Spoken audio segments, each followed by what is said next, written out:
del Estado Táchira, Freddy Alirio Bernal Rosales, les da la cordial bienvenida al auditorio María Santos Estela del Ateneo del Táchira, Sociedad Salón de Lectura, en ocasión de la presentación del libro En un paisaje boreal del poeta Tarek William Saab.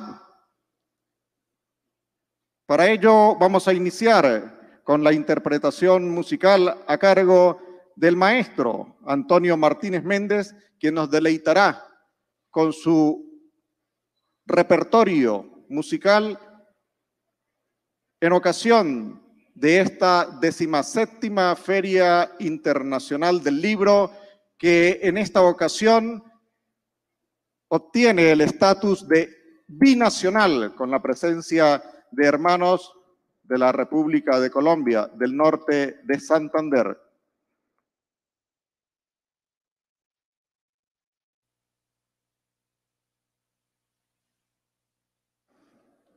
Con ustedes el maestro Rafael Antonio Martín, Martín como él lo expresa, solo Martín, bienvenido.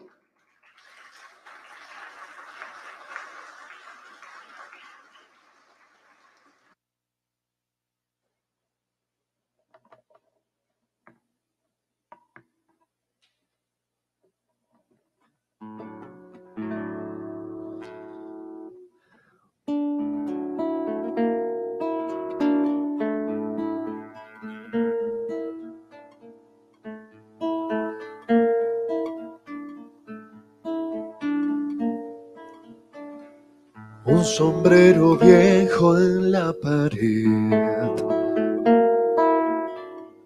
un par de mochilas para la siembra, unos granos en un costal y la ruana para abrigar mis encuentros con la mañana, con la montaña y su verdor.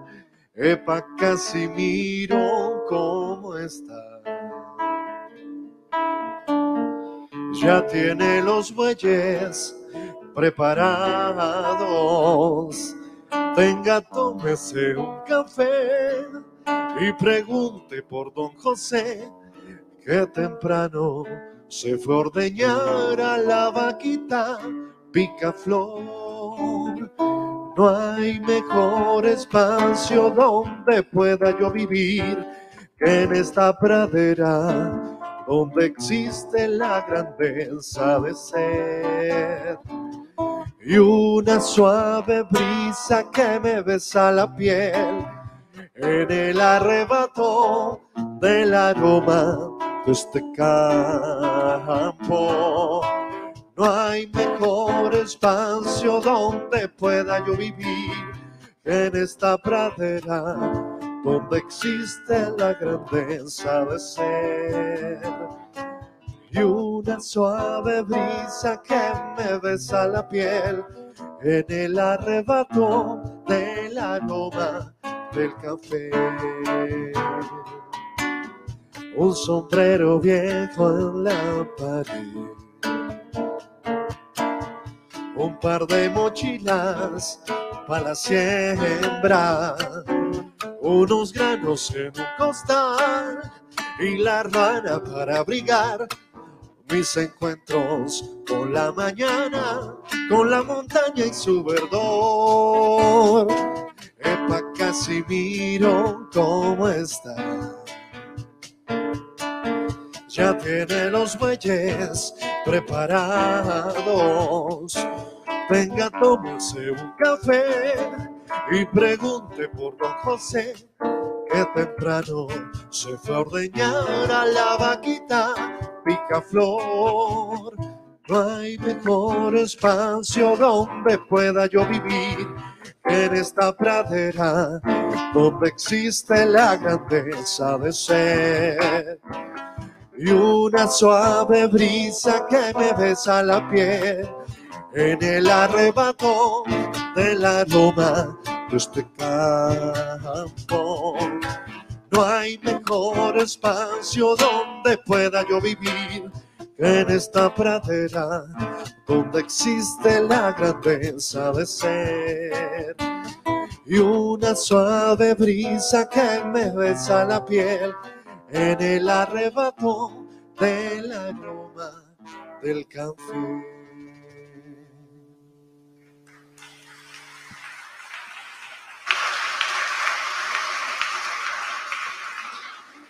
Muy buenos días, bueno, buenas tardes ya. Un saludo para Tarek William Saab, para el gobernador Freddy, el ministro Villegas. Bueno, Ernesto Román, siempre hemos estado hablando de la cultura y bueno, mi nombre es Martín, yo soy compositor y músico de aquí del estado Táchira. Este tema que acaban de escuchar es el tema del día 32 de mi calendario musical. En el año 2016 escribí una composición diaria desde el 1 de enero hasta el 31 de diciembre, 366 composiciones, algo totalmente inédito en el mundo. Y en el mes de mayo de este año, 13 y 14 de mayo, hice el concierto con toda esa música. Fueron 26 horas 15 minutos, ¿sí, no? 26 horas 15 minutos, algo inédito a nivel mundial, y lo hicimos aquí en San Cristóbal. Gracias. Como tengo estos minuticos, pues aprovecho de mostrar mi música. Esto es un tema que se llama Pura. Está escrito en un ritmo que es gaita de tambora. Espero que les guste. Vamos. A veces me sorprende su hermosura y quedo como mimo en una plaza. Presiento que me abraza con dulzura y siento que me besa con todita su pasión. Despierto y se me dobla el corazón. La busco por las calles de mi barrio. Pregunto a la señora de la escuela, la chica de la linda cabellera. Me ha dado un batacazo a mi zona de confort. La quiero porque es suya mi oración. Y no me interesa que sea mi amiga o sea mi compañera. Entre mis versos complete una novela y que en sus labios me cuenten cómo es ella. Yo solo quiero que se acorte la ilusión que lleva mi canción, porque ella es pura, solo ella es pura. Y por la mañana que se levanta y se asome a la ventana a ver los campos con flores de montaña y que la brisa se pierda en su mirada. Yo solo quiero que se acorte la ilusión que lleva mi canción, porque ella es pura, solo ella es pura. La busco por las calles de mi barrio. Pregunto a la señora de la escuela, la chica de la linda cabellera. Le ha dado un batacazo a mi zona de confort. La quiero porque es suya mi oración. Oh, y no me interesa que sea mi amiga o sea mi compañera. Que entre mis versos complete una novela y que sus labios me cuenten cómo es ella. Yo solo quiero que se acorte la ilusión que lleva mi canción, porque ella es pura, solo ella es pura. Y por la mañana que se levanta y se asome a la ventana a ver los campos con flores de montaña y que la brisa se pierda en su mirada. Yo solo quiero que se acorte la ilusión que lleva mi canción, porque ella es pura, solo ella es pura. La busco por las calles de mi barrio. Pregunto a la señora de la escuela, la chica de la linda cabellera. Le ha dado un batacazo a mi zona de confort. La quiero porque es suya mi oración.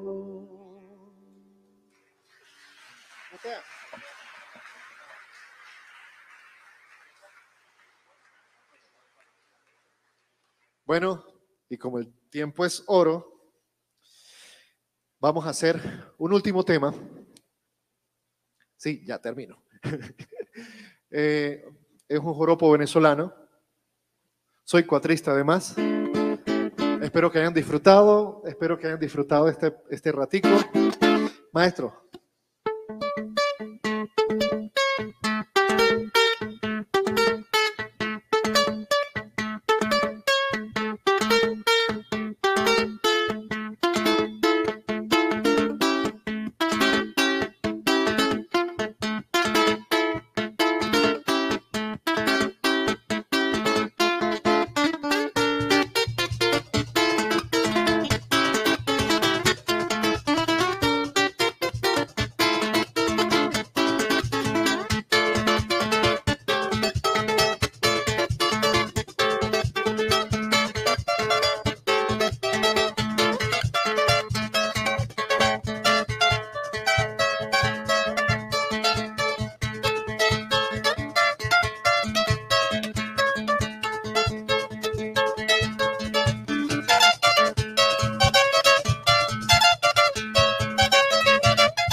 Muy bien.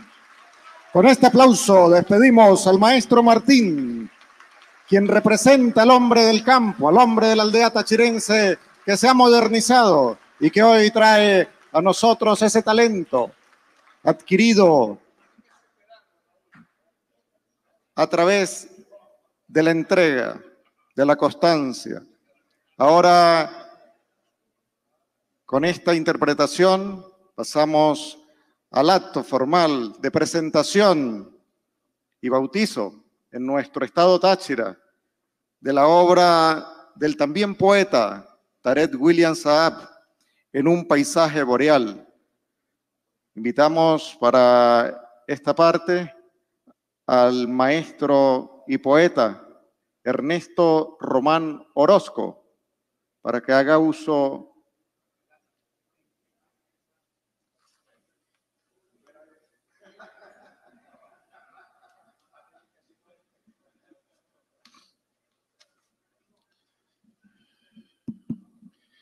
Buenas tardes. Desde que el poeta Tarek, mi amigo, llegó a San Cristóbal, hemos estado recordando un encuentro memorable que tuvimos en Mérida en 1996, en la entonces librería Cuaymare. Estaban con nosotros Esa noche Stephen Marx Blanchard, Gonzalo Fragui, Gregory Zambrano, Miguel James, bueno, tanta gente, tantos amigos, poetas, y recordábamos esa lectura que fue tan bella, ese encuentro que en realidad fue memorable, fue uno de los primeros encuentros poéticos que hubo en Venezuela.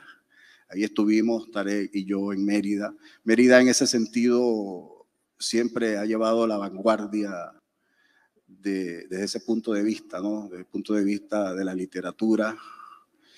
De hecho, en ese entonces vivía un gran poeta venezolano allá, que era Armando Rojas Guardia, ya hace poco fallecido. Sobre la base de esa amistad de 26 años que me une a Tarek, escribí un trabajo, una presentación conformada por 3 textos, y voy a abordar su poesía eminentemente lírica. Su poesía incluso pudiéramos decir hermética. Entonces, apelo a la comprensión de ustedes y bueno, vamos a comenzar con el favor de Dios, todo salga bien. El texto se llama Tarek William Saab, un decir desde raíces de la tierra. Tiene un epígrafe del poeta Fabio Moravito. Dice así: voy a mirar este terreno lentamente, a recorrerlo con los ojos y los pies antes de edificar el primer muro, como un paisaje virgen lleno de densidad y de peligros. Fabio Moravito. Primer texto. En su significativo y muy expresivo poema titulado Como cuando un día de fiesta, Hölderlin, el poeta de poetas, como lo llamó muy acertadamente Martin Heidegger, sentencia la gran verdad de las verdades, refiriéndose a la presencia del poeta en la historia. Pero a nosotros nos toca, a nosotros poetas, permanecer bajo la tormenta de Dios, con la cabeza desnuda, apresar con nuestra propia mano el rayo del Padre y alcanzar al pueblo envuelto en canto el don celestial. Traigo esta cita ante el reencuentro con una poesía cuya premisa intenta sus raíces en la tierra. Saludo nuevamente la voz y palabra del poeta Tarek William Saab, El Tigre, Estado Anzoátegui, 1962, en su nueva antología poética titulada En un paisaje boreal, 1984-2007. Ponte Ávila, Editores Latinoamericana, Caracas, 2021. Emprendemos un recorrido por los colores boreales.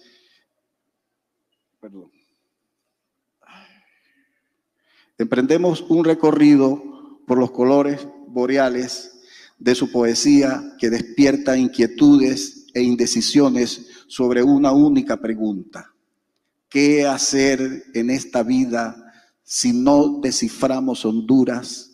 Si no entendemos profundidades, no sé quién o qué experiencia nos pondrá frente a la respuesta. Se devela una evidencia en este corpus que signa 2 voces, una épica, contemporánea e histórica, y una experiencia eminentemente lírica, la cual es la que trataré de abordar a continuación. Empecemos por el título, en un paisaje boreal. El vocablo paisaje se refiere a un espacio natural, rural o urbano apreciado por su particular belleza.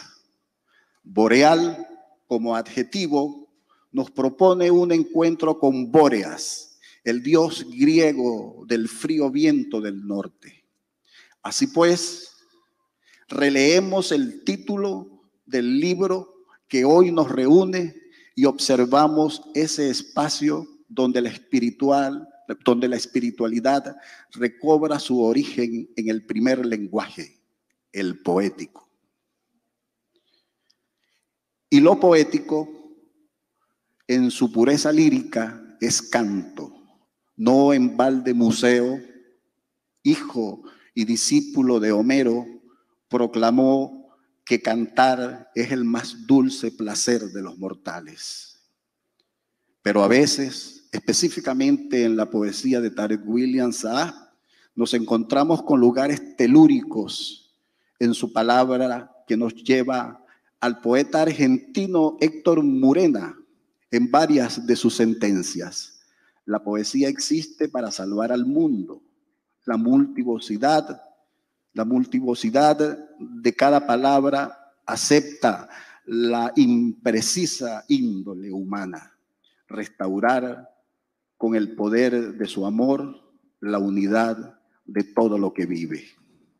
Es bien sabido por todos la insoslayable vocación de Tarek William Saah por su tierra, pero también se descubre un más allá en esa rigurosidad que el poeta oficia cuando nombres comienzan a nacer en sus imágenes.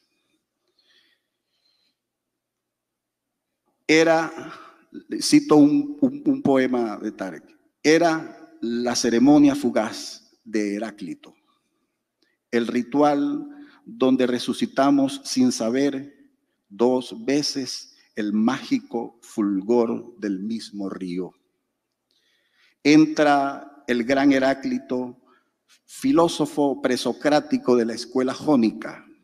Evidentemente estamos ante una multiplicidad de seres que de una u otra forma se integran a la naturaleza poética que en un paisaje boreal nos propone el poeta. Tierra toda aquella donde surgen nombres que van armando una historia de hazañas como esos ríos que atraviesan algunos pueblos mientras sus flores brillan y se hacen astros boreales de aquel paisaje. Texto 2. La poesía perteneciente a nuestra comunidad lingüística, la latina, está permanentemente en un proceso evolutivo. Recuerdo que en una librería de Salamanca, España, entré a buscar todo lo que pudiera encontrar del poeta portugués Eugenio de Andrade. En ese entonces fui invitado al encuentro de poetas iberoamericanos y el librero, al oírme hablar, me preguntó si yo era el poeta venezolano invitado a ese encuentro. Inmediatamente le respondí que sí. Entonces me dijo que fue a verme y que le gustó mucho mi lectura. La conversación se prolongó un rato, siempre enfocada sobre algunos poetas coterráneos, donde brilló siempre Eugenio Montejo. Y este librero y lector nacido en España cerró aquel agradable intercambio con una frase que aún recuerdo con sana y santa intensidad. Ustedes son los magos verdaderos del idioma que heredaron de nosotros.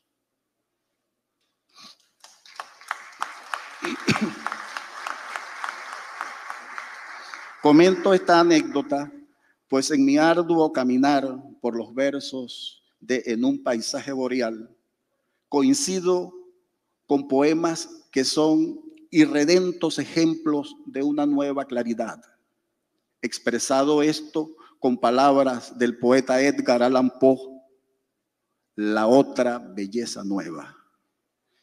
y es que la lírica boreal de este paisaje poético nos va asignando desgarraduras, silencios y soledades a nuestros corazones. Y al hablar del corazón, quisiera hacer la siguiente salvedad. Por supuesto, existe el corazón muscular, ese que palpita dentro de nosotros, detrás del bolsillo siempre vacío de nuestra camisa. Y está el corazón sentimental, el que se llena del firmamento infinito del hombre, el que observamos cuando elevamos los ojos y miramos el cielo. Ese es el corazón poético que aborda Tarek William Saab en La Palabra, que lo aclama y reclama como un digno poeta venezolano.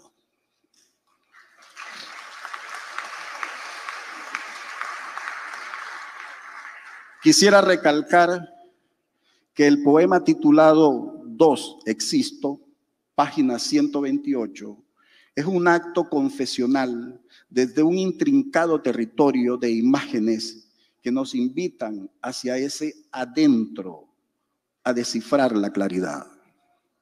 Dos, existo.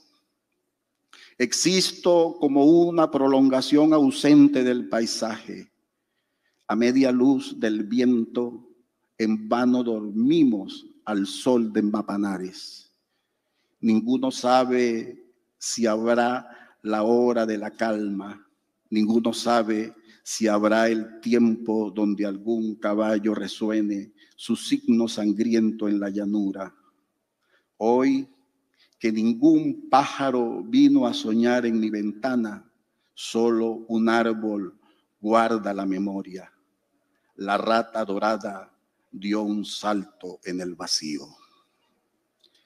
El poema anterior es una forma de reflexionar ante un espejo.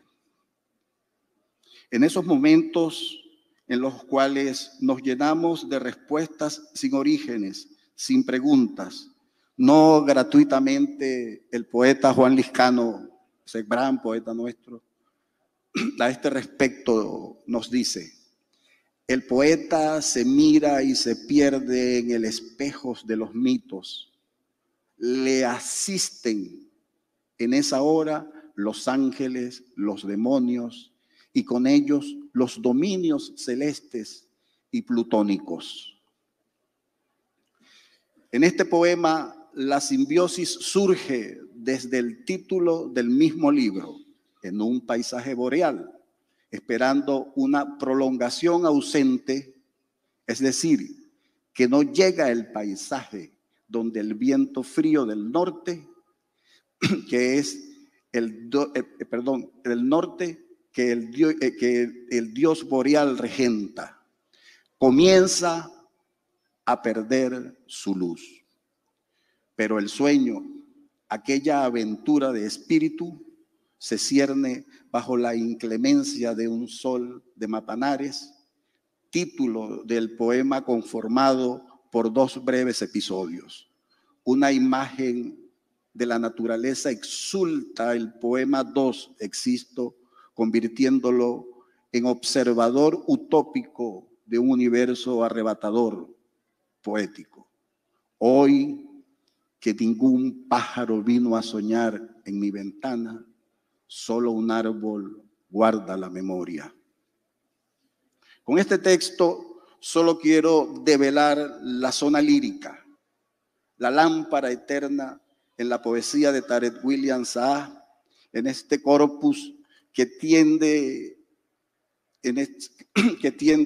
sobre el mantel de un universo que nos otorga raíces ineludibles para asirnos desde la tierra a un decir sin reversión. Abro la puerta al poeta que siempre en santa palabra nos abraza desde sus comentarios, desde su poesía, Luis Alberto Crespo, quien nos recuerda a Tarek William Saab. Yo descubrí en él el susurro, en su poesía, yo descubrí en él el susurro amoroso de la delicia carnal en su alianza con el grito de la iracundia y el peligro de la herida y del sacrificio, entre la caricia de la belleza y el soliloquio del desamparo, el descenso hacia lo hondo de sí y su sentencia oscura, su dejo sombrío. Y reseño dos poemas que, a mi modo de ver, son irredentos portales a una lírica que rinde homenaje a esa belleza que particularmente celebramos desde lo nostálgico, lo triste. Esa grieta dulce que solo encuentra latido en el dorado resplandor de un whisky. Son Serenata, página 128, y Angoras, página 192, que en sí son invocaciones a la belleza, sin eufemismo ni adornos, y no merecen desglose académico desde ningún lado. Sin embargo, Edgar Allan Poe, en su ensayo El principio poético, donde reflexiona sobre la experiencia estética, afirma: la poesía está inspirada en la belleza y el amor por la belleza es una actividad del alma. Por eso no se ocupa de la moralidad o la verdad. Cito los dos poemas. Serenata. Algo triste conmueve a la oscuridad como una lumbre. En los matorrales se estanca el agua y el llanto ahoga la rana en la tierra. Angoras. Asola el cielo de los gatos, inconcluso azul del infortunio que nos lanza. Junto al tambor oxidado, una cabeza de pez flota. Más adentro, algo nuestro yace en las tejas, goteando el alma en las tejas. Tercer texto y último. Cuando habitamos los estadios de lo inédito, nos abraza un sentimiento de indecisión. Nos desconocemos en nuestros próximos y más cercanos actos. Ignoramos si al publicar un poema que llamamos o creemos es inédito, pierde su pureza o sigue en proceso de gestación.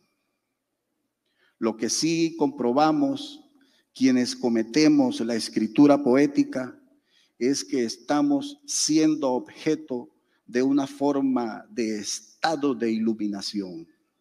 Cada poema logrado es un aquí y ahora que nos esplende. No hay ayer ni mañana, solo el instante que vives, en el que el poema te llena de luz y sientes ese particular viento que te reviste del dulce incendio de la satisfacción y la alegría. Alan Watts, uno de mis autores bíblicos, con respecto a mi reflexión, nos aclara: la razón es que el Zen nos libera del tiempo. En efecto, si abrimos bien los ojos y vemos con claridad, resulta evidente que no hay otro tiempo que este instante y que el pasado y el futuro son abstracciones sin ninguna realidad concreta. Señalo lo anterior porque estamos en esta parte final del texto ante un libro en construcción con un título que nos prepara para entrar a una poesía de viajes. Un tren viaja al olvido, con cuyo adentro el poeta Tarek William Saab nos remonta al que parte, al que se va, al que llega, al que retorna. Todos son elementos de un mismo substrato. El poeta José Gregorio Vázquez nos habla del retorno, ese doloroso llegar a nuestra siempre primera casa. Aún así, voy cumpliendo con el viejo propósito de estas paredes, mientras estaciono en la hoguera de otro instante. Allá, en el firmamento crepuscular de una tristeza rojiza, apenas notamos el humo de la chimenea de un viejo tren. Es la escritura que, en un paisaje boreal, nos cuenta el dolor de los viajes. El primer poema de esta selección lo dibuja en un contexto tonal donde la saudade nos arropa.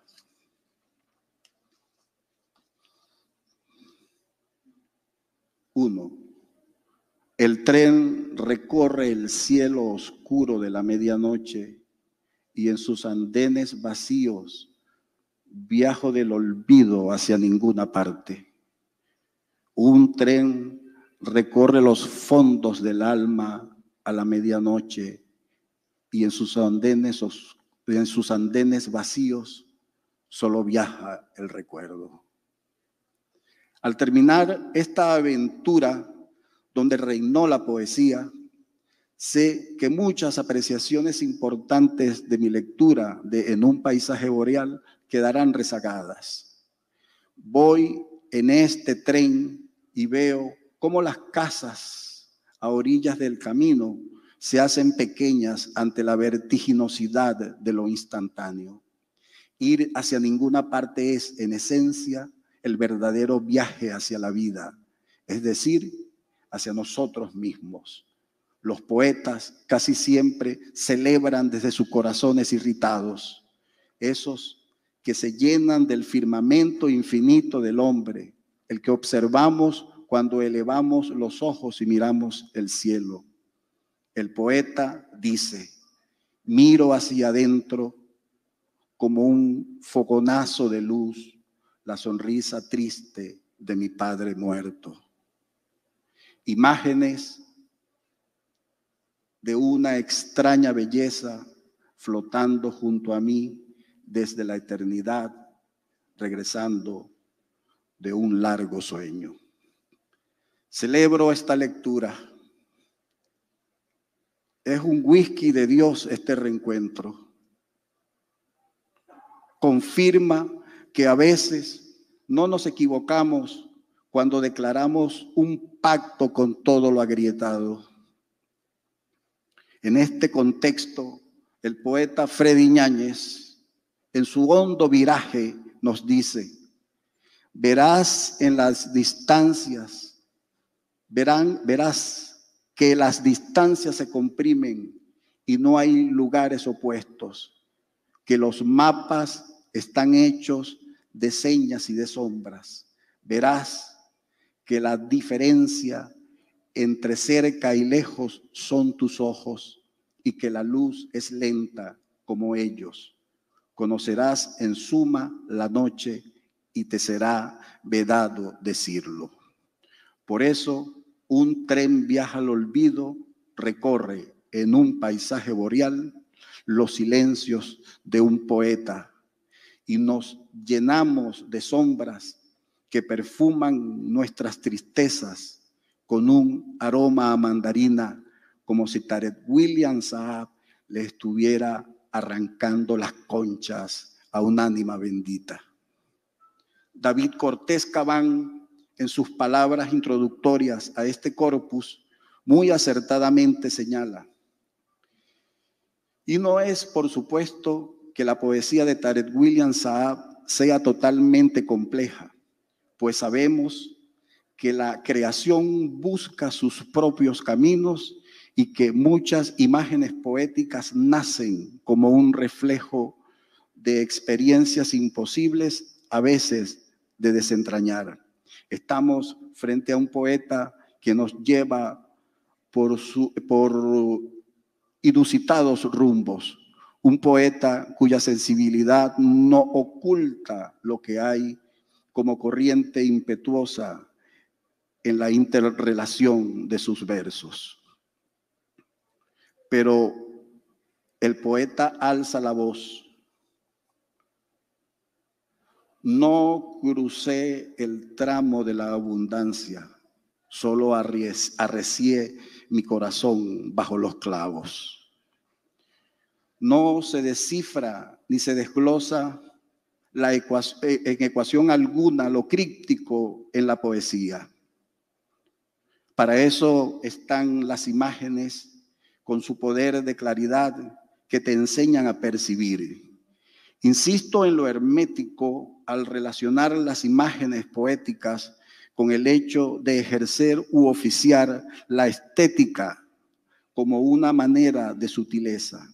Nada más esclarecedor en este sentido que el filósofo Robert Musil cuando escribió: los hombres que piensan son siempre analíticos.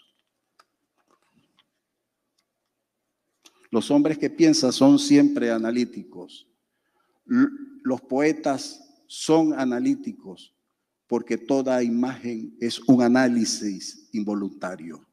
Y yo agregaría, ya para cerrar, que en un paisaje boreal encuentra origen en imágenes llenas de claridades inocencia, y la inocencia despierta en experiencia que alcanza la serenidad y equilibrio, pero nunca sin dejar de postular los mejores sentimientos. Muchas gracias.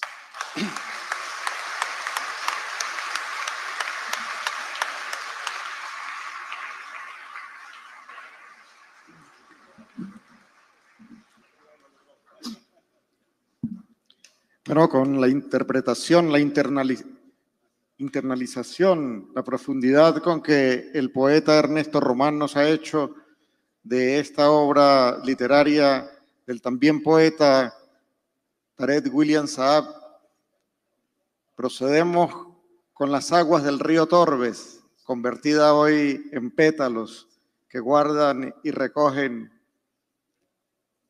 el color de la tradición de nuestro río emblemático. Ciudadano gobernador, sírvase proceder a bautizar con la presencia del ciudadano ministro del Poder Popular para la Cultura, Ernesto Villegas, de nuestro viceministro, Raúl Casal, esta obra que hoy se lleva impregnada el sabor del Táchira, el sabor del bambuco, el sabor del vals, para que así siga recorriendo todo el territorio nacional y mucho más allá. Procedemos entonces, compañera Isley.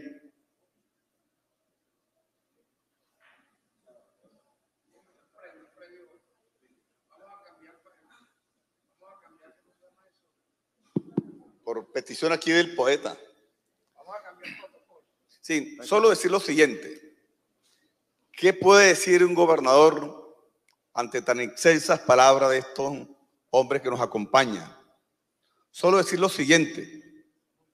El solo ver que este auditorio estuvo bajo las sombras en los últimos años y hoy verlo lleno de la sabiduría de los poetas, de los escritores, de los cantautores, de los pintores, ya es seña de que estamos avanzando en el camino correcto. El camino de la luz, de las artes y de la creación.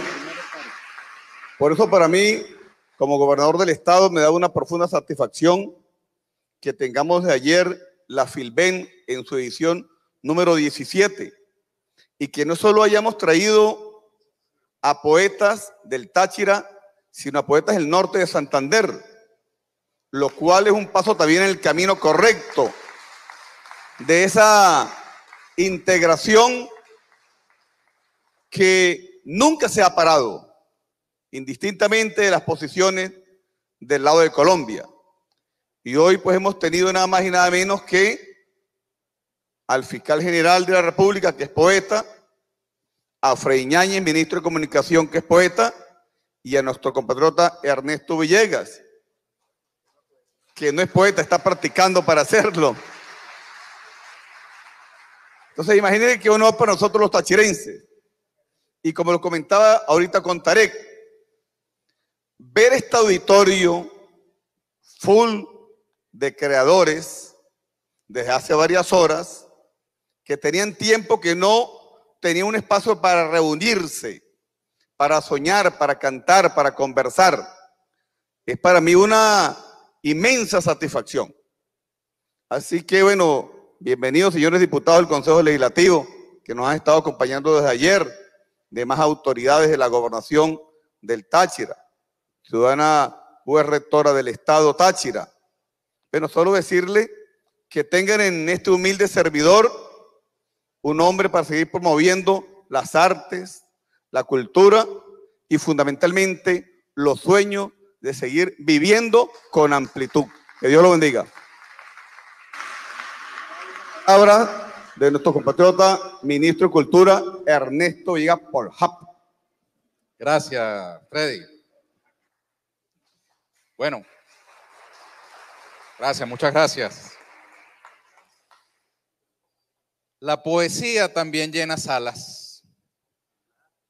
La poesía también vende libros.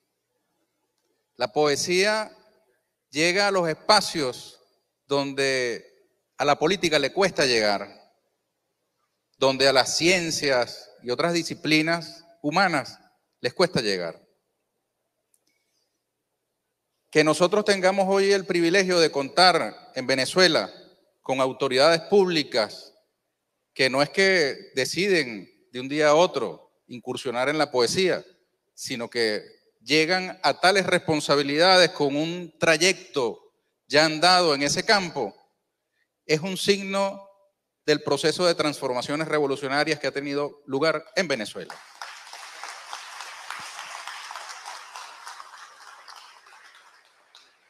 La poesía es expresión de aquello que un gran poeta, Gustavo Pereira, denomina la razón sensible.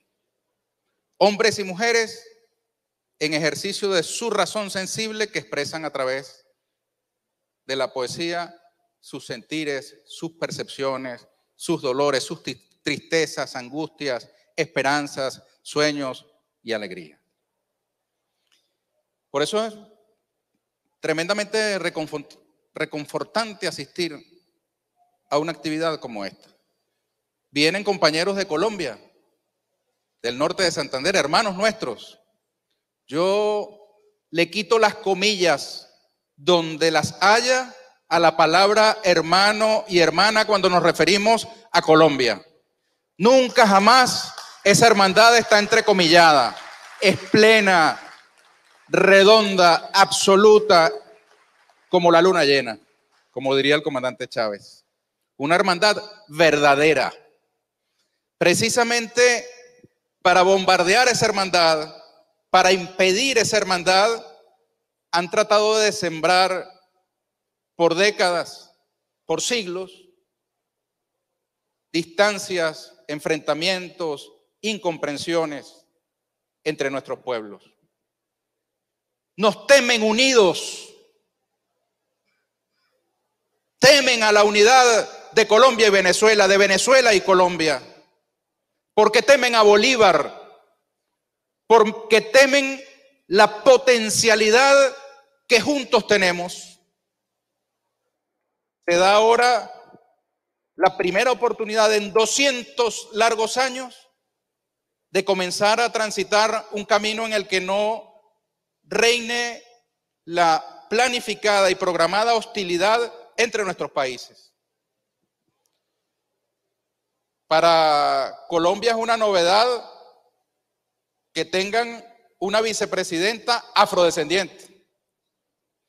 Nosotros hemos tenido a Chávez, hemos tenido a Maduro, que se reconocen afrodescendientes, pero para el que tenga dudas, hemos tenido hace ya bastante tiempo a Aristóbulo Isturiz, el cimarrón mayor, como vicepresidente y líder fundamental de la Revolución Bolivariana. Los procesos históricos no son una cosa matemática que siguen una línea recta y sumen 2 más 2 y den 4. Son procesos humanos que de por sí son procesos complejos. Bolívar y los hombres y mujeres que lo acompañaron en su tiempo lograron acompasar a eso que hoy conocemos como Colombia y Venezuela. Las fuerzas de la reacción lograron por 200 años desviar el camino de unión que nunca debimos perder. Y cada país ha transitado su propio proceso. Ni Colombia le va a decir a Venezuela lo que ha de ser y hacer, ni Venezuela le va a decir a Colombia lo que ha de ser y hacer. Sencillamente podemos andar juntos en un espíritu de integración, de unión, con sus particularidades, con su diversidad. El que no exista esa hostilidad programada ya de por sí es una victoria. La oligarquía bogotana, particularmente la oligarquía colombiana, se salió con la suya por demasiado tiempo. Y confiamos en que no lo va a volver a hacer. Yo quiero decir, Freddy, tocayo, este hombre es poeta, pero redacta en prosa una maravilla, ¿no? Yo no soy poeta, mi papá sí lo era. Por eso, por respeto, no me meto en esas honduras. El único poema que escribí, lo escribí hace mucho tiempo y se los diré en voz baja ahora más tarde, pero no soy incapaz de hacerlo aquí en público y menos en el Táchira. Tarek, que en este momento está aquí sentado no como fiscal general, sino como poeta. El mismo poeta, muchacho, que llegó a tocar la puerta de Joel Atilio Casale, el papá de nuestro viceministro, y le publicaron su primer poema por allá en Cuello Latinoamericano. El primer premio se lo ganó allí en esa publicación. Pero fíjate, te quería decir que estamos hoy en la Filben en un espacio recuperado por Freddy Bernal, gobernador del estado Táchira. Y estamos en puertas del Festival Internacional de Teatro Progresista. Freddy ha invitado a unos escritores del norte de Santander. Y nosotros diseñamos el Festival Internacional de Teatro Progresista sin haber conocido los resultados electorales de Colombia, porque no teníamos una bola de cristal, pero propusimos, y el presidente Nicolás Maduro Moros lo aprobó con sumo entusiasmo, que el invitado especial de ese festival fuese nuestra hermana Colombia.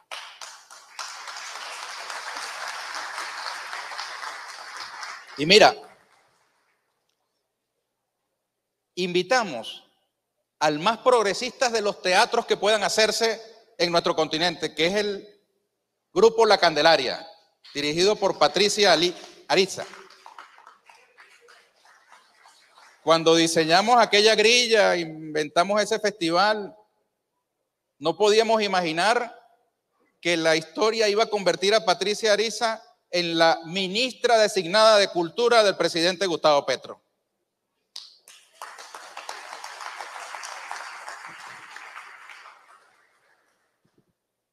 No sabemos si ella va a poder venir o no va a poder venir. Ella, pero el Teatro La Candelaria va a estar presente en Venezuela en el Festival Internacional de Teatro Progresista. Y queremos desde aquí enviarle a ella y a todos los teatristas, teatreros, a todos los artistas, cultores y creadores de Colombia nuestro abrazo y gratitud y nuestro concurso pleno para que ustedes puedan desarrollar en Colombia lo que a bien tenga desarrollar el pueblo colombiano con la hermandad de Venezuela. Tiene la palabra la hermana colombiana.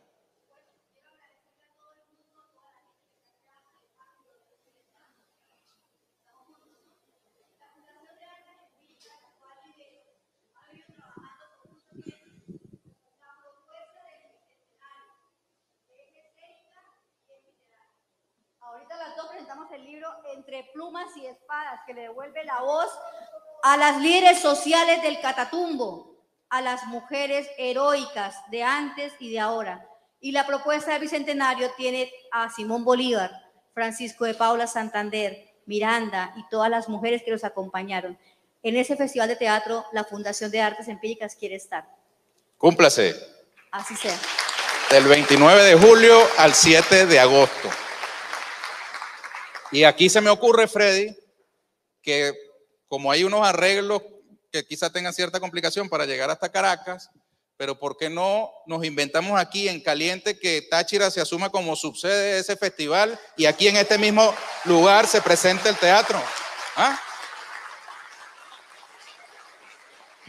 Y facilitamos las cosas, ¿verdad? ¿Te gusta? ¿Ustedes están de acuerdo? Levanten la mano los que están de acuerdo. Aprobado. Mira, eso tiene su copyright, ¿no? Miren, yo quiero decirle que podríamos enumerar muchas cosas en las que tenemos diferencias, distancias y problemas con Colombia, ¿verdad? Pero llegó el momento de poner acento en lo que nos une. Y yo quiero extender eso a todo el espectro venezolano. Llegó el momento de poner acento en lo que nos une. Pueden muchos temas generar debate y controversia. Bienvenida sea el debate y la controversia, ¿verdad, gobernador? Ahí está un cartel de los movimientos antitaurinos. Bienvenido sea ese debate. Aquí estamos en una democracia y libertad para expresar todas las posturas. Pero pongamos acento, insisto, en lo que nos une. Porque nuestros enemigos, que son comunes, nos quieren divididos. Que nunca el debate y la contradicción nos lleve a la desunión y a la dispersión. Pongamos todas las fuerzas en la unidad de Venezuela, de la Venezuela buena, de lo afirmativo venezolano. Y yo celebro los pasos que ha venido dando el gobernador Freddy Bernal en el rescate de las dinámicas culturales de este estado. Ejemplo la recuperación magnífica del Ateneo del Táchira. Aquí rapidito hemos conversado sobre un tema que tiene que ver con el carácter patrimonial de las restauraciones que se realizan. El Instituto de Patrimonio Cultural debe aprobar los respectivos proyectos y en 30 segundos nos pusimos de acuerdo. Ya él tiene el teléfono de la presidenta del Instituto de Patrimonio Cultural y por vía express vamos a resolver cualquier divergencia o incomprensión que pueda haber en ese terreno. Para eso somos gobierno, ¿verdad? Para entendernos y actuar como un solo gobierno. Y mi saludo y mi respeto al Táchira en toda su diversidad cultural. Mis gustos no se los impongo a nadie, mis preferencias no se los impongo a nadie. Que suene la música llanera y que suenen todos los ritmos, las brisas del torbe, que suenen, que bailen todos los ritmos, que se escuche la guitarra hermosa de Martín, a quien debemos llevar a Caracas. Freddy, extraordinaria ejecución. Se me ocurre que ustedes pueden realizar una semana cultural del Táchira en su diversidad allá en Caracas, para que en Caracas se comprenda mejor y en el resto del país la potencia cultural que es el Táchira en su diversidad. Cuenten con todo nuestro apoyo, señor gobernador, y yo me callo la boca para escuchar al poeta que hoy presenta Rompiendo Esquemas, su libro En un paisaje boreal. Con Tarek William Saab se rompió una maldición, y es que los libros de poesía estaban invitados a las ferias del libro para los interesados en la poesía, para los propios poetas y sus familiares, y reposaban, dormían el sueño de los justos. Resulta que ahora con el libro de Tarek William Saab, ahora un libro de poesía se ha colocado entre los más vendidos libros de todos los géneros. Y esta misma presentación se convierte en una cosa excepcional. ¿En qué país del mundo un libro de poesía genera una sala llena y gente parada y queriendo escuchar y participando y que no se aburre escuchando la descripción hermosa que ha hecho Ernesto Román Orozco de la poesía de Tarek William Saab? Eso no está pasando en todas partes del mundo, ¿cierto, Colombia? Seguro que comenzaremos a verlo en Colombia también, pero no es algo normal en el continente y no es algo normal en el mundo. Así que dejo con ustedes al fiscal poeta, al poeta fiscal que ha roto los esquemas de la producción editorial de la poesía en Venezuela, Tarek William Saab. Muchas gracias. Okay, hermano. Gracias por tu apoyo. Sin ti no tuviera el libro. Sin ti no tuviera este libro.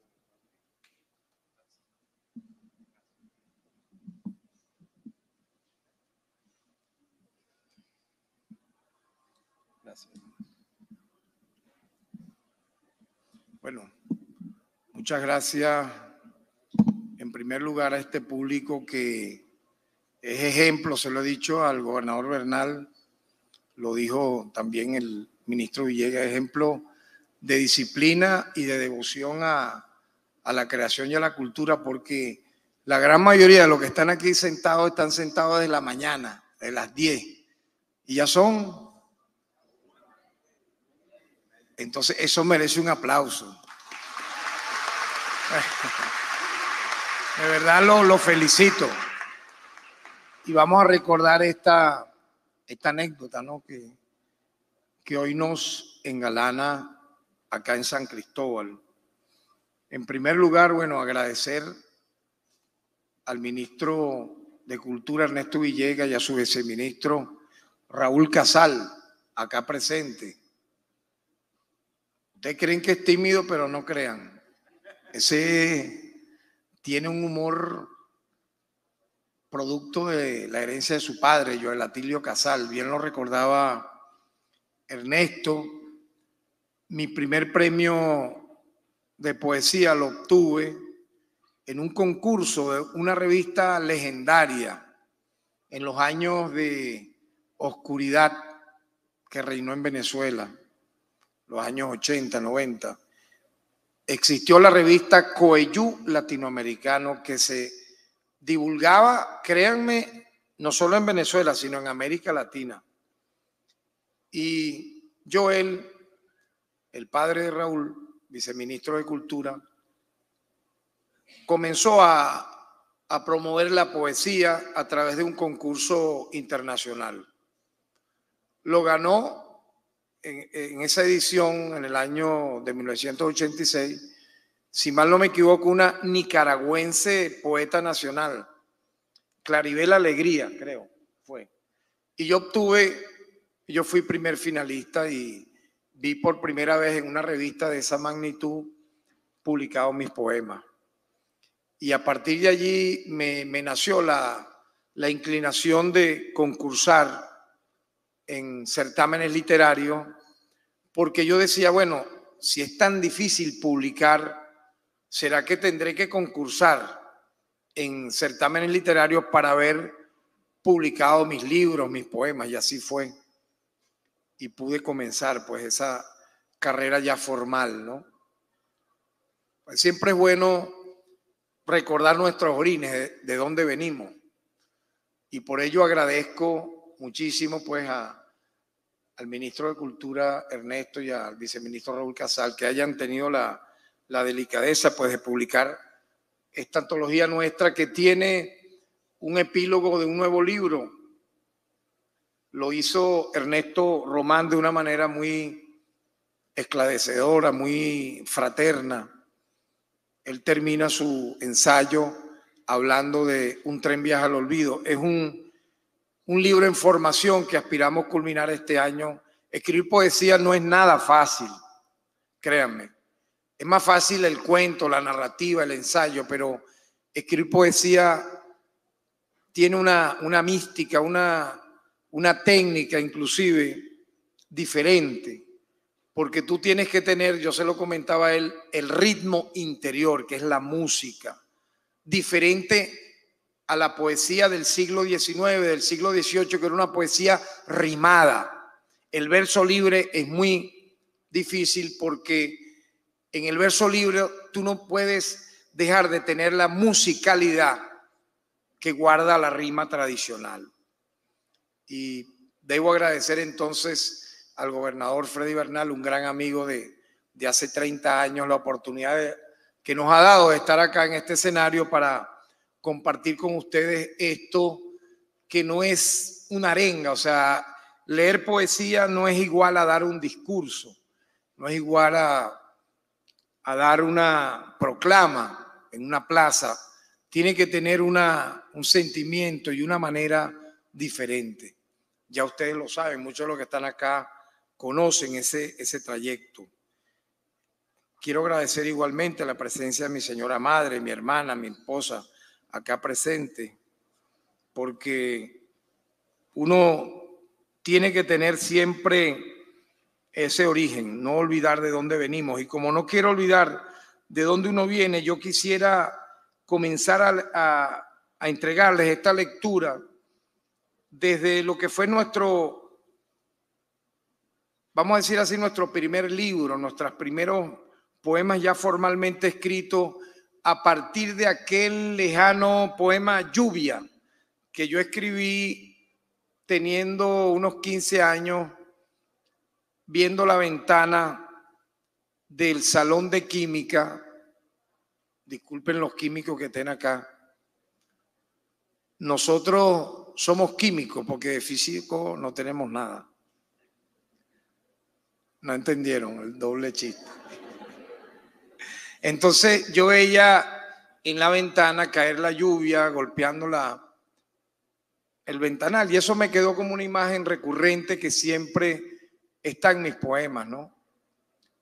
Y a partir de allí, ese fue mi primer poema en una hoja de papel. Me gustaba escribir en un lápiz mongol y en un cuaderno de clase. Luego fuimos, obviamente, evolucionando a escribir a máquina, etcétera, ¿no? Pero nunca olvidar la hoja blanca y el lápiz o el bolígrafo, porque la poesía nace de una imagen que te asedia, que te persigue. Incluso puede ser automática, como me ha ocurrido, o puede durar años la imagen hasta que tú la plasmas en un poema. Y de ese largo poema que se llama Los ríos de la ira, que inicia mi sentido de escribir poesía comprometida. Yo le debo, yo lo decía, el título sentimental, simbólico, el poeta de la revolución que Chávez me otorga, y lo he dicho, es más un acto de fe de él, de sentimiento.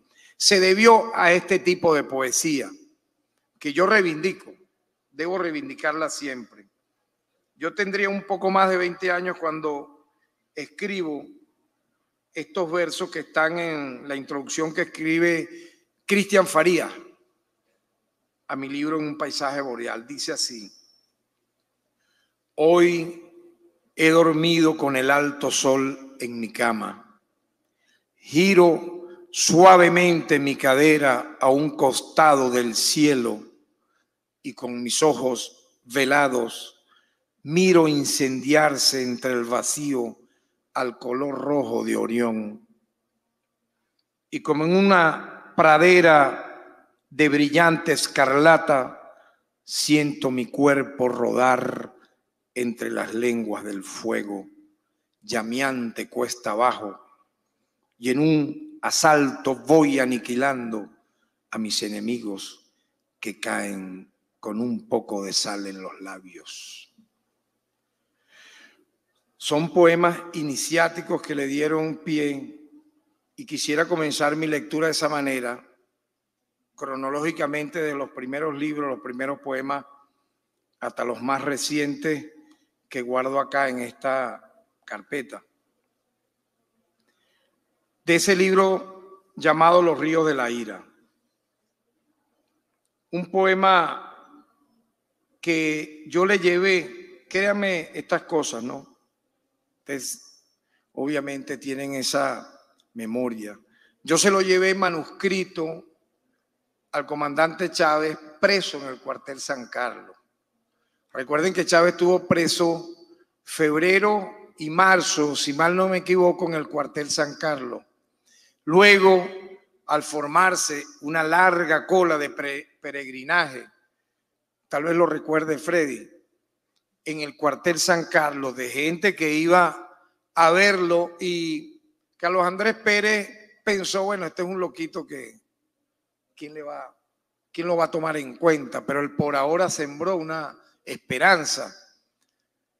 Y yo me atreví a hacer esa larga cola en un sol de mediodía en el cuartel San Carlos, posterior a ese 4 de febrero, y tenía una chaqueta negra y guardaba un manuscrito, un poema que se llama Maizanta, dedicado a su señora madre y a él, a Elena Frías y a Hugo Chávez. Yo decía, bueno, ojalá no me detengan y me quiten el poema y no pueda entrar. Y las cosas hay que decirlas. En la cola estaba Ernesto Pablo Medina, quien era diputado y secretario general de Causa R. Entonces yo le digo a Pablo Medina, que tenía inmunidad parlamentaria, ¿puedo entrar contigo a visitar a Chávez? Ya yo trabajaba en los derechos humanos, había defendido a varios presos de la época, de la ultraizquierda, incluso al propio Douglas Bravo, que fue mentor nuestro. Y él me dice, bueno, yo voy a decir que tú eres mi asistente y vas a entrar conmigo. Y así pude entrar. La primera vez y conocer a Hugo Chávez y entregarle en sus manos este poema que, créanme, él recitaba de memoria. Yo no puedo siquiera recitar una página entera, pero Chávez lo recitaba de memoria. Y dice así: señalo el hilo trémulo de una afirmación secreta, encrucijada que pugna desvanecer la luz. Por ahora alumbra un farol su coartada, tiempo por rehacer nuestra hambre en las afueras. A veces de noche creo ser un muro que camina, o un caballo ciego adivinado por las sombras, un algo inconmovible que por dentro resuena y me aleja hacia los albores de un remoto jardín. Quebrado vuelo de un turpial en los montes, a las más silentes regiones del frío nos lanzas, desvanecidos en medio de un país que se deshace, venimos a dispersar nuestras cenizas en el aire. De noche, en la oquedad profunda, volamos trastornados por el rumor de maizales y centauros. Bajaban con los rostros manchados, cubiertos sus brazos de una malherida bandera. En las estrellas yacía el eco de un himno tantas veces quebrantados, alzados en armas, libres una vez, con pájaros dentro, escapados de un sitiado fervor. Alumbran velas mi proscrito retrato. En la orilla del río dicen, en las casas de hojaldre, en tu alma inconclusa. Amanezco rodeados de ruinas que se reconstruyen. A mi diestra un brazalete como un quejido cae y en la tierra se desgrana. ¿Dónde estábamos los vencidos por el polvo, los cruzados? ¿Por qué de pronto nuestro corazón fue a romperse entre las aguas junto a vosotros derramándose? Algo quedó suspendido en los cables, aquellas paredes, estos volantes, y un sable, y una carta, y un escudo, y este nudo aprisionándonos a todos la garganta. Zamora cabalga la resolana, que no sea la paz del infame, que no vuelva atrás el cuchillo y la maraca. Norte de los sublevados aparece, mientras esperamos un nuevo respiro, otra canción que enamore y nos levante, aferrados a la nada con cuchillos en la boca, rodeados por ahora.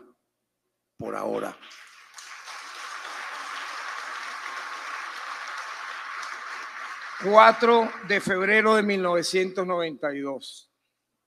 Este poema fue escrito casi de manera automática ese mismo día al ver a quien Douglas Bravo me decía inicialmente que tenía un gran amigo, que era un militar patriota que Él lo conoció en los años 80 cuando era capitán.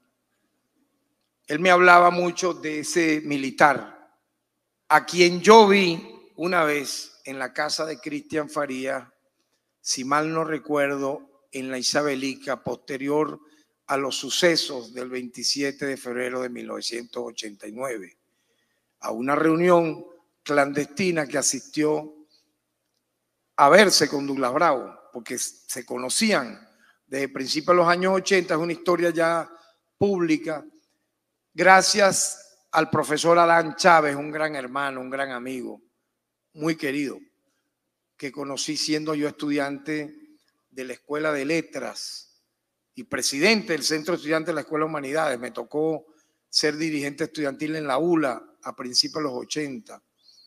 Adán Chávez, por la vía de Adán Chávez, Hugo Chávez conoció a Douglas Bravo. Y bueno, yo vi a Hugo Chávez decir el por ahora, como todo, en vivo, en ese momento. Yo dije, bueno, menos mal que no agarraron a José Antonio, creyendo yo que José Antonio era un general del cual siempre me hablaba Chávez. Un día, reunidos en una granja en San Felipe, estado Yaracuy, una granja de Alba Reverón, yo le digo a Douglas, luego de 14 largos días sin vernos, oye, menos mal que no detuvieron a José Antonio, el amigo tuyo. Me dice, no, José Antonio es Hugo Chávez. Increíble, ¿no? Era uno de los seudónimos de Hugo Chávez.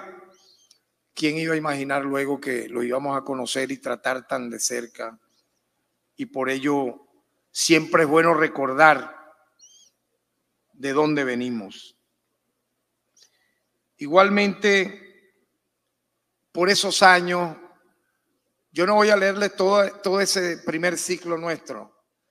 Yo dediqué poemas, largos poemas, por ejemplo, a los mártires de Cantaura. Muchos de los que están aquí deben recordar eso. Una de las masacres más horrendas. Aviones Bronco y Canberra bombardearon un campamento en la madrugada de personas que estaban durmiendo. Algunas estaban armadas, otras no. Pudieron sobrevivir varios de ellos, que no fueron rematados estando vivos y que no fueron decapitados por las bombas de helicópteros artillados. Una de las masacres más horrendas de la Cuarta República. Escribimos poemas también, obviamente, dedicados a la lucha armada de los años 60, un largo poema nuestro llamado Iracara, dedicado a Fabricio Ojeda.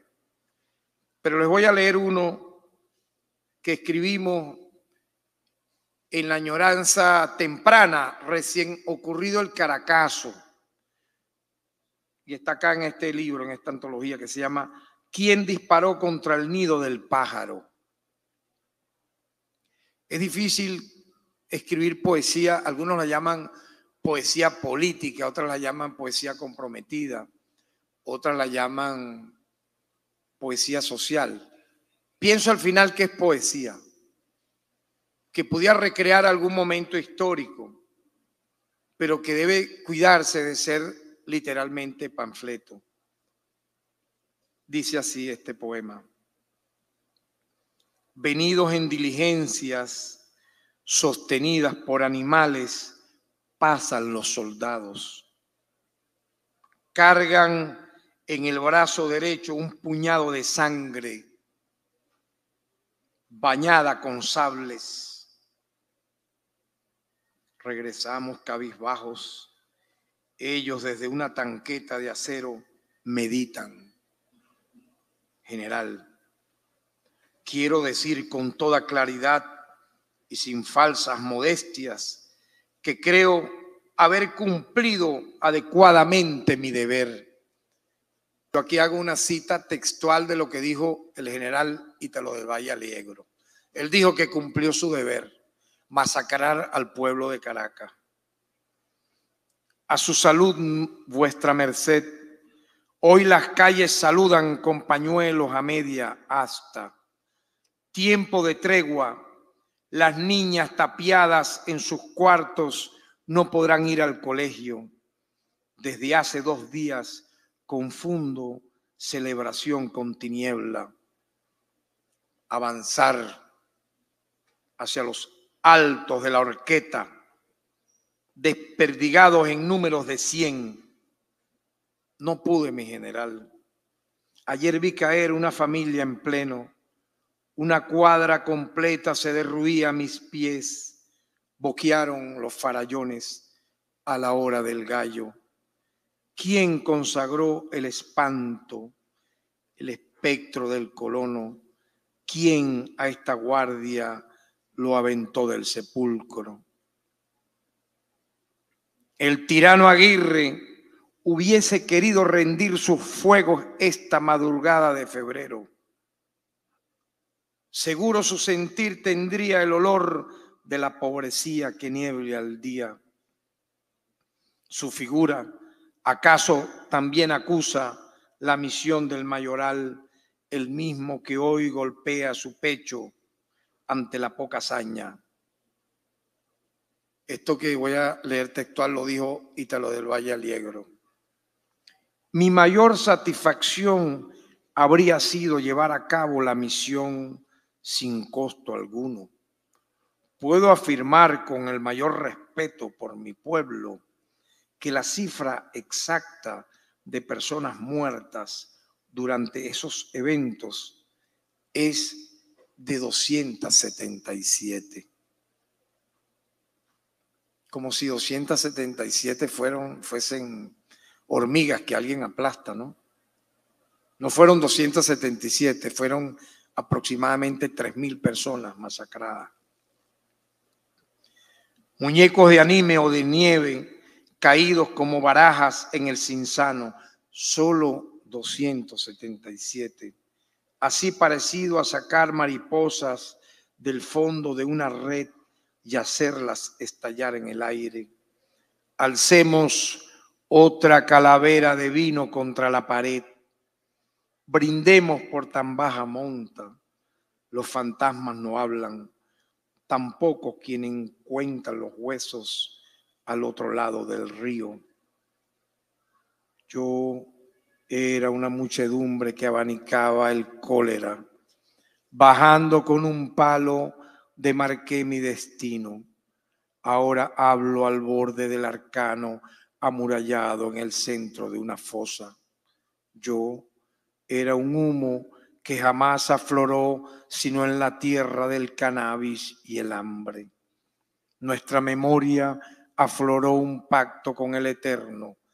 Quise ser papagayo, cometa o volantín. Por un momento me dejaron ser. Fui abrevadero de caballos y potreros blancos, y en medio de mi frente brillaba tembloroso el tricolor nacional. ¿Qué haré ahora después de tanto estar detenido en medio de mí mismo?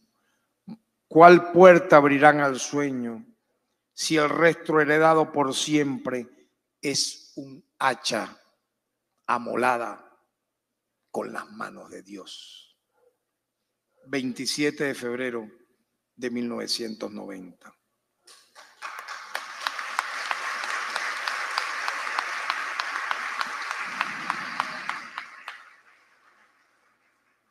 Nuestra poesía fue evolucionando por sí misma. Y luego vinieron otros libros como, aparte de Este Río de la Ira y el H. Los Santos, El Príncipe de Lluvia y Duelo. Quiero leer este poema de esos tiempos. Yo venía en un autobús a medianoche desde el Tigre a Caracas. Ya he venido de Mérida a estudiar Derecho. A veces me iba en avión, otras veces me iba en bus. El bus se llamaba Expreso de Oriente. No sé si eso existe aquí. Expreso Los Llanos, Expreso... ¿Qué hay aquí? Expreso Occidente. Estoy hablando, bueno, de la época de la pera. Aquí casi nadie se debe acordar. Aquí es puro chamo aquí. ¿Ah? Bueno, yo me montaba en ese bus y ¿quién iba a dormir en ese bus? Imagínate. Ahí ponían canciones rancheras, colombiana, que lo que tenía, ponía, en vez de uno dormir, estaba era despierto, ahí no ponían bolero. Y entonces, bueno, uno despierto veía en la carretera las casas, los árboles. Y créanme que este poema lo escribí también de forma automática. No todos mis poemas han sido escritos así. Cuando digo automática, son poemas que se escriben al momento con muy escasa corrección, o sea. Pero este fue uno de los que escribí así. Y dice: este bus en donde viajo, ¿a qué lugar me llevará? Una música de radio distante me despierta el sueño. Hoy quiero más a mis amigos. Siento que me perderé y no los veré jamás. Creo tener 19 años. Pegado del vidrio adivino la medianoche. Afuera del asiento en que me voy alejando, otra existencia desborda su pesadez crepuscular. Mi pensamiento viaja hacia la fría luz de las casas. A la orilla de la carretera callada, allá lejos, entre árboles permanecen. Al mirar su contraste con la luna, logro ser feliz. Es como si una pequeña lámpara cuidara la única puerta de la habitación que las une en la oscuridad. Bajo esa sombra, los pájaros duermen y retornan a la muerte. Algunos guerrilleros habrían acampado sus alas por estos montes dolientes. Las gorras que lucieron tal vez ahora sean juguete de un niño que en el claro del río una tarde las descubrió. Desearía bajar, irme de aquí hacia la reunión que la nada convoca. En una de esas casas alguien me esperará. En una de esas casas, tan solo en una de ellas, yo encuentre quizás la felicidad perdida. En una de esas casas. Y este poema de esa época también lo escribí igualmente de forma automática. Siempre las ventanas me han llamado la atención. Fíjense que en esa ventana hay gente, no sé si estarán oyendo, pero las ventanas son mágicas porque tú de una ventana puedes desde mirar un paisaje, la lluvia, etcétera, hasta algunos fisconean desde una ventana. ¿Quiénes son los que fisconean? A ver, aquí. Nadie. Yo te aviso, oye. Todos fisconean de una ventana. Bueno, ahí están fisconeándonos de una ventana.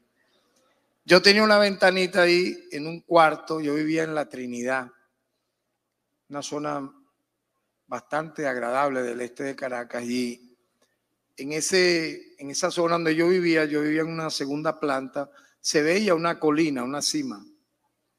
Me acordé de la familia allá en el Tigre, de mi padre, de mi mamá, de mis hermanos. Y este poema empieza así, con una vocación a la madre. Se llama Flauta Dulce para una tonta canción. Dice: madre, hay una ventana en este cuarto, una transparente ventana de bordes negros en el cristal. Y soy rico al tenerla aquí tan cerca de mí. Yo duermo debajo de ella y desde las limpias sábanas miro el cielo claro, el cielo gris. Por ahí al frente y a lo lejos se ve la colina verde y fresca de un soleado cerro. Yo, cuando estoy solo y callado, me acuesto en mi cama y con la mirada llego hasta ella, hasta la colina, y creo ver caballos en lo alto del monte, sí. En verdad imagino caballos que llegan allí a beber y pastar su soledad sin jinetes ni riendas. Por eso procuro que algunos vaqueros aparezcan y se lleven a sus caballos bien lejos, para ahondar así en la orfandad del cielo claro, del cielo gris.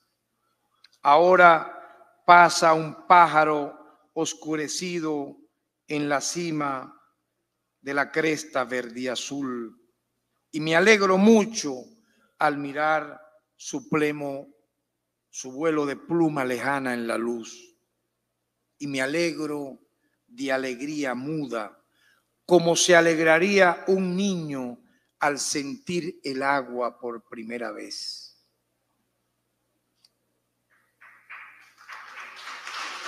En esa montañita quisiera tener una casa, sin vecinos ni nada alrededor, solo una casa sola, donde dormir el frío y arder en el calor de un liso cuerpo terriblemente bello por su faz infantil.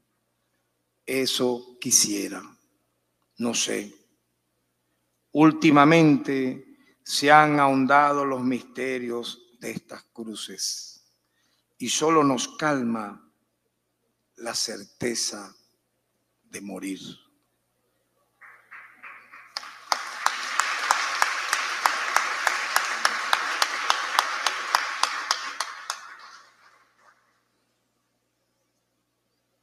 Fuimos creciendo en la lectura, en la vida, en la poesía.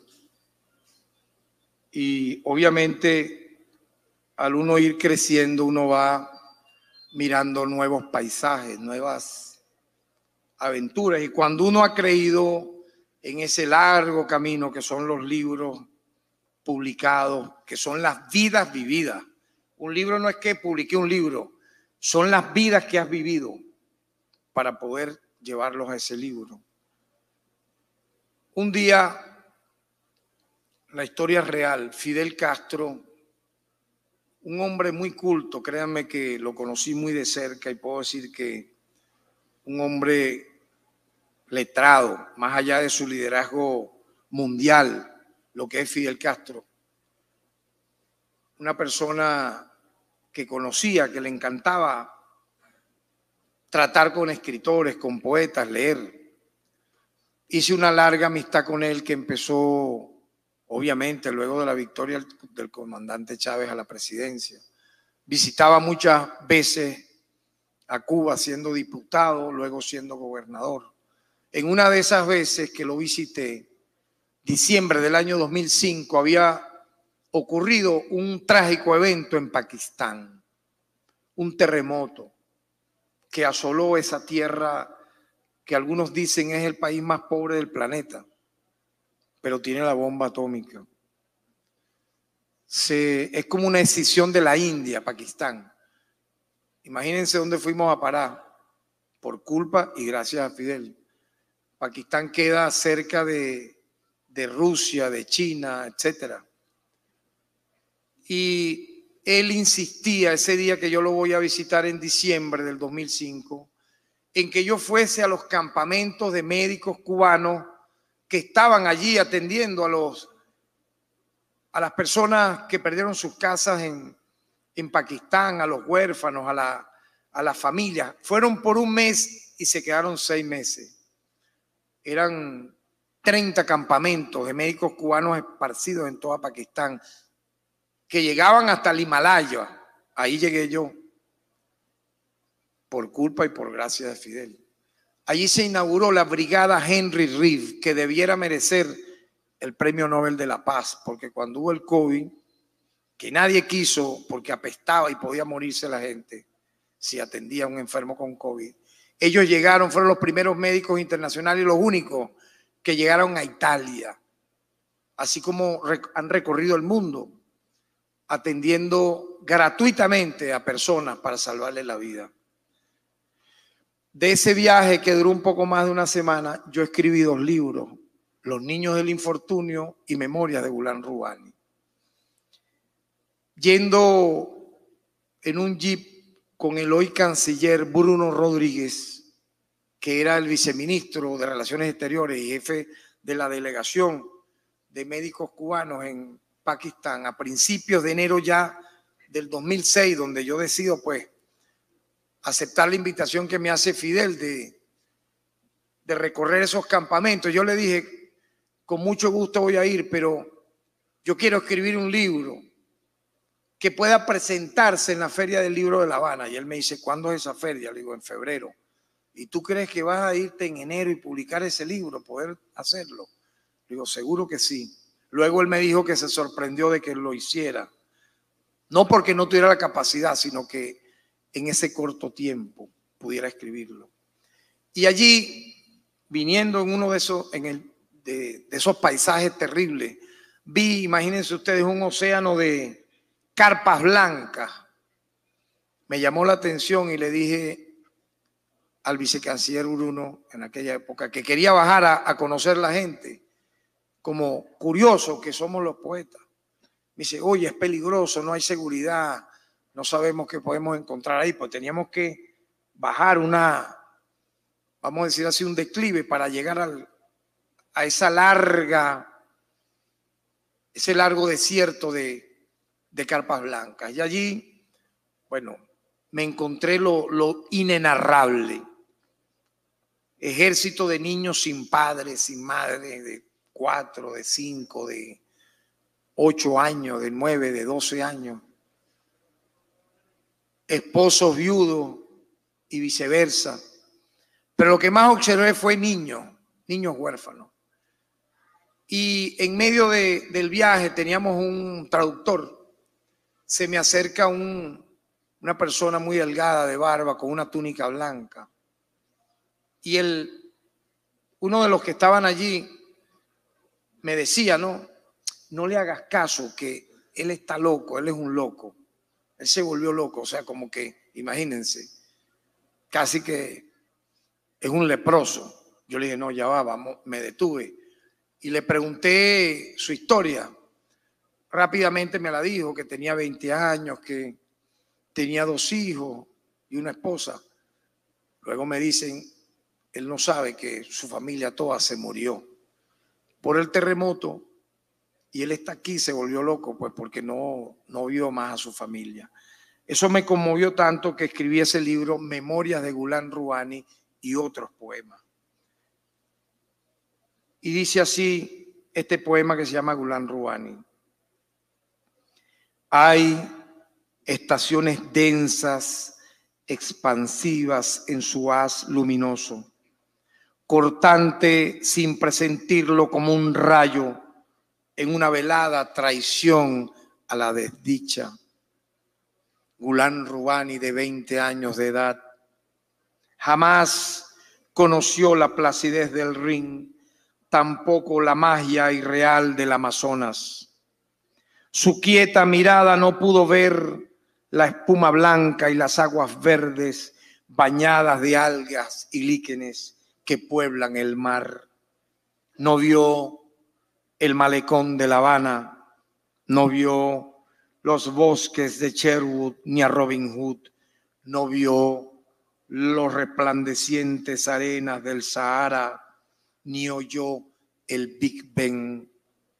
Gulán Rubani y su túnica deshecha, a sus 20 años de edad, casado y con hijos, no lavó su rostro en las termas de Caracalla. La muralla de Troya detuvo el encuentro en su mundo irreal con Atenea y Helena y Casandra. Perdido en un eje que jamás halló, no conoció el precipicio ni cavó su caída en los farallones de Chimire, en los témpanos de Alaska, en las tundras donde yace rendido Gulliver. Gulán Rubani, oyó historias de un perdido harén. Sherezade moribunda jamás tocó su lecho nupcial. Sus manos se alejaron de la cítara melodiosa, del aroma del azafrán y del clavel, de la rosa mustia sin jardín. Gulán Rubani, inocente a sus 20 años de edad, tierno en la crianza de Firaz y Natzel, ajeno al lúgubre sol de los campamentos en Yalalabad, zona de los insomnios, templo de los confinados, donde sobrevive el temblor. New Orleans no conoció el ocaso de sus pasos, tampoco el Tigre, ni Quebec, ni las ruinas de Beirut. El tranvía no salió detenido en la noche polar al este de Constantinopla. Lejos, lejos quiso ir, cuántas veces no lo soñó, a la Atlántida, a la isla de Pascua, al mar de los sargazos.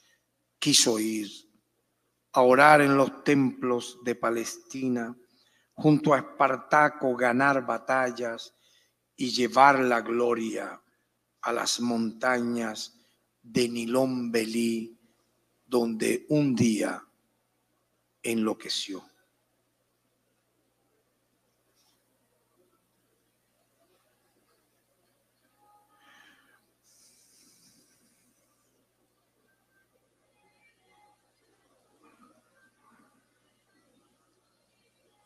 Hay un poema que cierra esta primera parte del libro. El libro, En un paisaje boreal, tiene un epílogo al final. Es un poema muy corto. Escribir corto a veces es más difícil que escribir largo. Que lo digan los que escriben los famosos haiku. Dice: largo camino a casa. Hubiese querido seguir escondido en la hierba, en los montes, a ras del agua que llueve.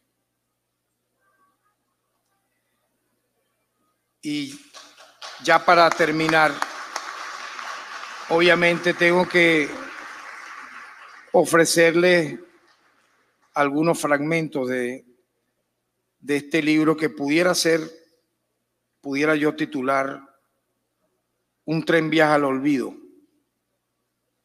Un poema que hemos ido construyendo poco a poco, un poemario. De ello les habló Ernesto Román hace poco. Este poema se lo dedico a mi padre, Nemer, y dice así: un tren recorre el cielo oscuro de la medianoche y en sus andenes vacíos viajo del olvido hacia ninguna parte.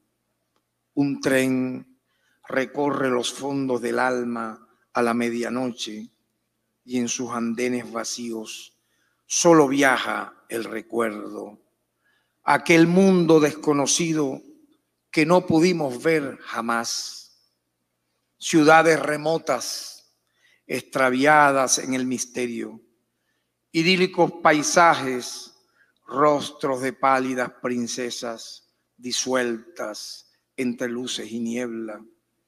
Más lejos del firmamento yace el páramo, la cordillera blanca y nevada, los luminosos colores, el imprevisto rayo del otoño que no cesa. Pájaros retornan del invierno y cruzan sus alas en las aguas del mar océano, ahogadas en el ocaso, huérfanos de barcos y veleros.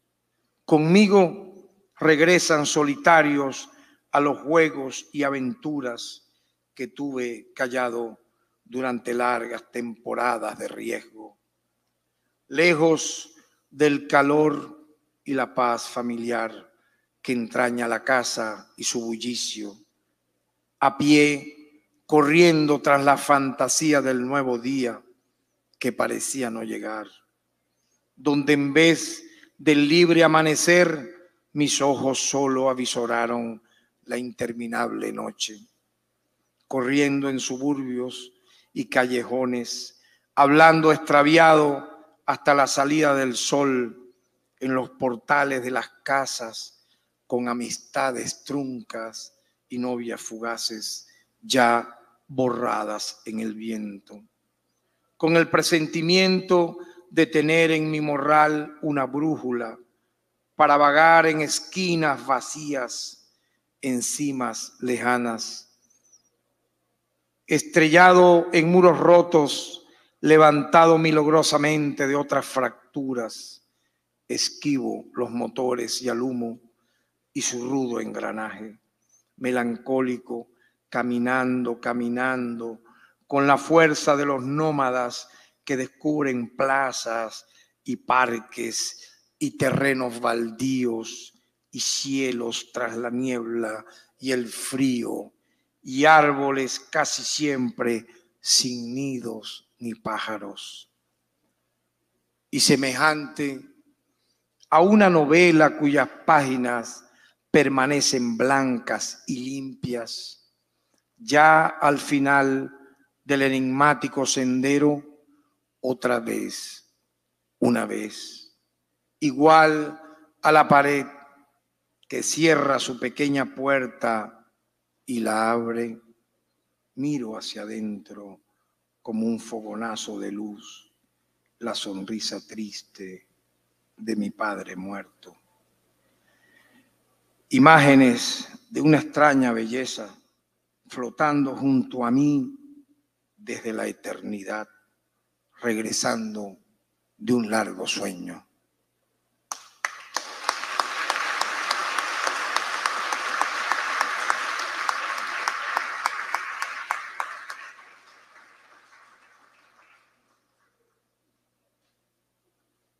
Y ese libro en formación,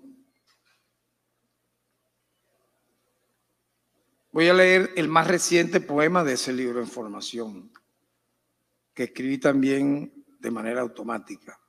Se llama Lejos del firmamento. Se lo dedico a Mónica. Dice así: cuando cae la noche y se apaga la luna bajo un cielo de plata, cuando cae la noche y el paso triste de los gatos hace oscuro el tejado en la casa de madera, cuando cae la noche y la lluvia hace un río invisible como el llanto tras tu ventana, cuando la noche cae y no hay estrellas ni luceros, allá lejos del firmamento, lejos, son mis ojos solos en sueños los que iluminan tu mirada.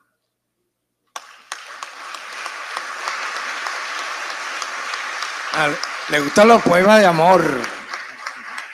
¿Ah? ¿Por qué será eso? La gente le gustan los poemas de amor, los poemas tristes también, que es extraño eso, ¿no? ¿Por qué será? Habrá que estudiar eso. Otro poema inédito de ese libro nuevo se llama Las estaciones vacías. ¿A dónde ir? ¿Cuál destino o nuevo paisaje elegir?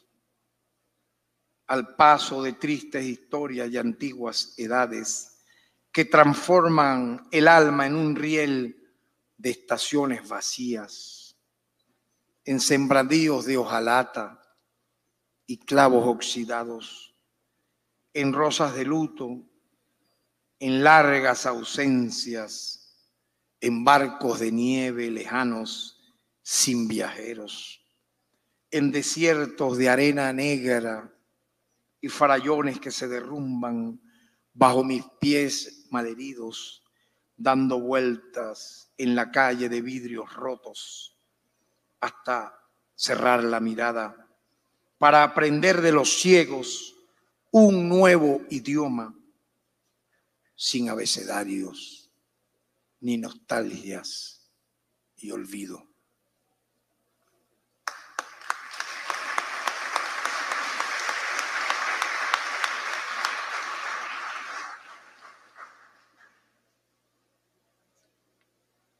Este poema también de ese nuevo libro inédito, La casa triste de los cielos.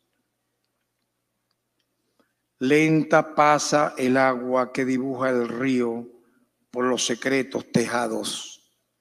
¿Quién sueña al sur del paraíso cuando su sonido de invierno golpea la orfandad del duelo, la revelación del pesado madero en mi espalda, abrazado invisible a los huesos de la vida y la muerte, vagando en un hilo hecho morada de luz y de sombra, en el firmamento de victorias y azares, con mi melancólica guitarra cerca del corazón, que cruzó para siempre el largo viaje y su último adiós, con canciones y aplausos, volando solitario, muy lejos del odio, hacia la casa triste de los cielos.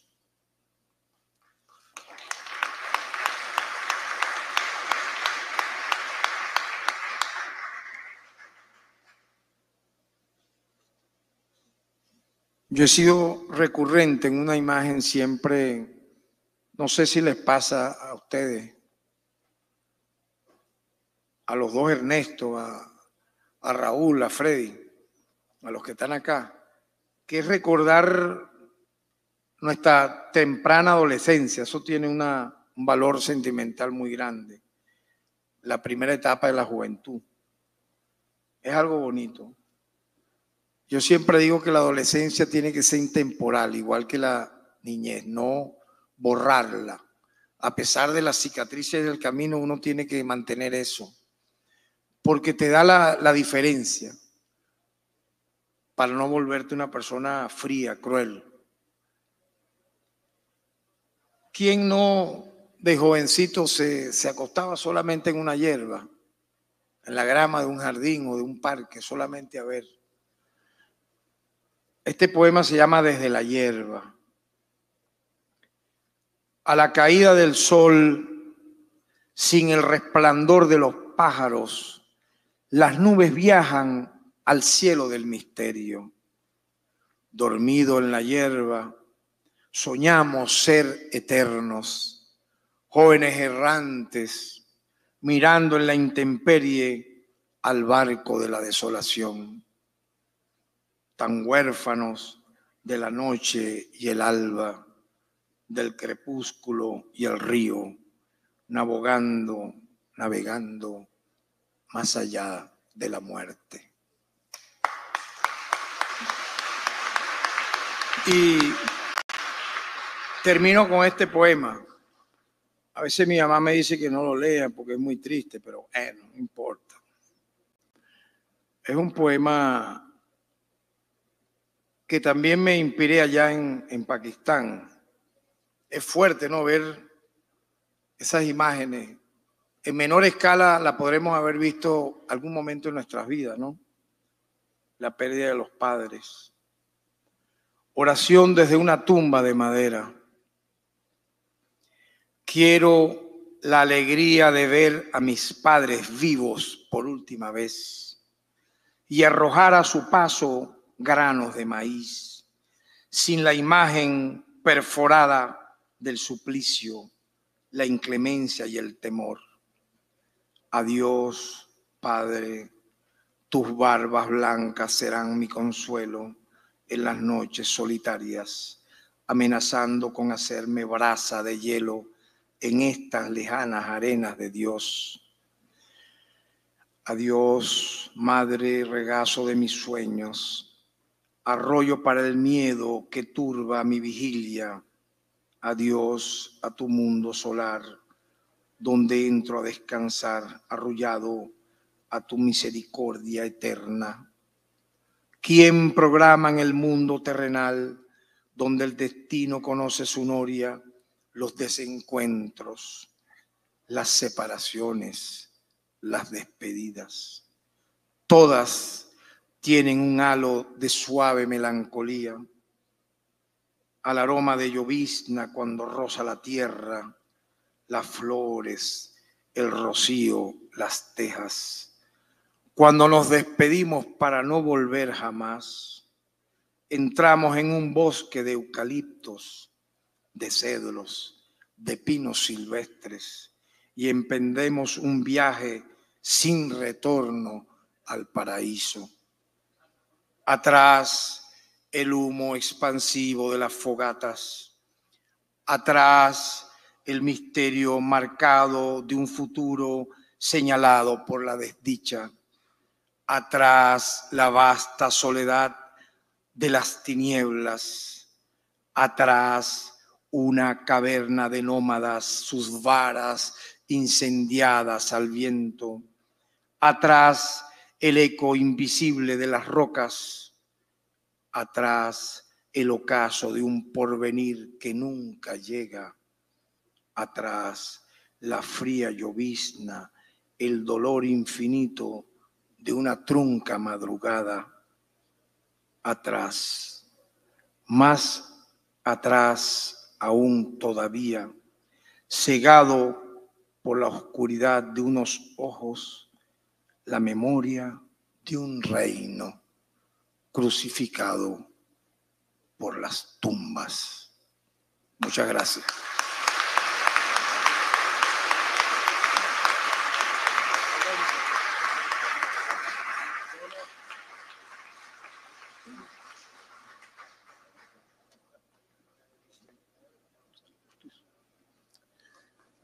Bueno, después de oír y deleitarnos con este maestro de la literatura, con este poeta, como lo es Tarek William Saab, vamos a proceder, como lo dije hace un instante, a bautizar con el colorido del río Torbes, con el colorido de la Machirí. Hoy las brisas del Torbes se emocionan con este derroche literario.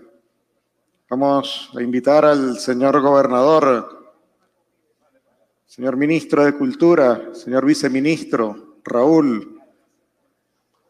Vamos a proceder a este bautizo simbólico, o más que simbólico, cierto.